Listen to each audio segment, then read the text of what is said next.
कि north Korea से भागना नामुमकिन है। हर साल हजारों लोग वहां से निकलने की कोशिश करते हैं, लेकिन जो ऐसा करने की हिम्मत करते हैं उनके साथ आखिर क्या होता है? नॉर्थ कोरिया की असली और खौफनाक सच्चाई पर आधारित एक दमदार सर्वाइवल थ्रिलर एस्केप। कहानी की शुरुआत होती है अंधेरी रात में दिखाए गए एक आर्मी बेस से, जो लाल रोशनी में डूबा हुआ है। एक कमरे में कई सैनिक गहरी नींद में सो रहे हैं। उन्हीं में से एक जवान पर कैमरा टिकता है। बाकी सबके सो जाने का फायदा उठाकर वह चुपचाप अपने बैरक से निकलता है और अंधेरे में एक गुप्त रास्ते से आगे बढ़ता है। वह जंगल की ओर बढ़ता है और कांटेदार तारों वाली सीमा के नीचे बनी एक छिपी हुई सुरंग से गुजरता है। इसके बाद वह एक लंबा खुला मैदान पार करता है और धीरे धीरे अपनी मंजिल की तरफ रास्ता बनाता जाता है। उसके हाथ में एक टॉर्च, कंपास, स्टॉप वॉच, एक पेन और एक हाथ से बना हुआ नक्शा होता है। हर कदम आगे बढ़ाते वक्त वह पेन से नक्शे पर निशान लगाता जाता है ताकि गलती से दोबारा उसी रास्ते पर न लौट आए। इसी तरह सावधानी से आगे बढ़ते बढ़ते वह पहुंच जाता है उस खतरनाक इलाके में जिसे माइनफील्ड कहा जाता है। माइनफील्ड यानी ऐसा इलाका जहां जमीन के नीचे जगह जगह लैंडमाइन दबे होते हैं। लैंडमाइन बेहद खतरनाक विस्फोटक होते हैं जिन पर पैर पड़ते ही जोरदार धमाका हो जाता है। इस इलाके में वह सांस रोककर हर कदम फूंक फूंक कर रखता है। दरअसल वह कई दिनों से इसी रास्ते की तलाश में था।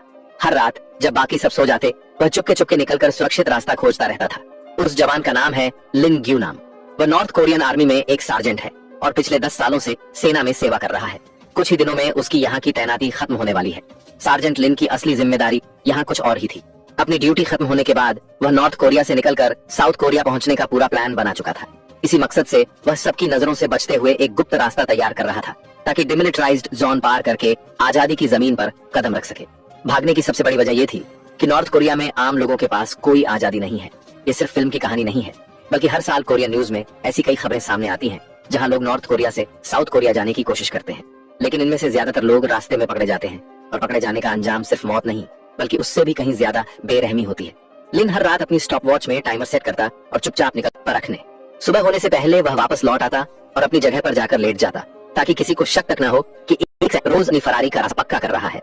एक दिन सुबह गश्त के दौरान लिन अपने अंडर में काम करने वाले 3 सैनिकों के साथ चलते चलते एक माइनफील्ड के पास पहुंचता है। वहां उन्हें एक जंगली सुअर की लाश दिखती है जो धमाके में मारा गया था। वे उस सुअर को बेस में ले आते हैं, उसे पकाया जाता है और बाद में नॉर्थ कोरिया के ऊंचे पदों पर बैठे अफसर उसे खाने के लिए ले जाते हैं। उसी रात लिन अकेले एक कमरे में बैठा रेडियो पर गाना सुन रहा होता है। तभी उसकी यादों में उसका बचपन ताजा हो जाता है। माँ बाप के साथ बिताए हुए खुशहाल पल, फिर उसके पिता की मौत, माँ का टूट जाना और आखिर में माँ के गुजर जाने के बाद अकेलेपन से भरे उसके दिन। जब वह इन ख्यालों में डूबा होता है तभी वहाँ एक सैनिक आता है जिसका नाम है किम डोंग ह्युक। वह सीधे सवाल करता है, क्या तुम साउथ कोरिया भागने की तैयारी कर रहे हो? लिन चौंक जाता है लेकिन तुरंत इनकार कर देता है। ह्युक कहता है, मैंने तुम्हें अपनी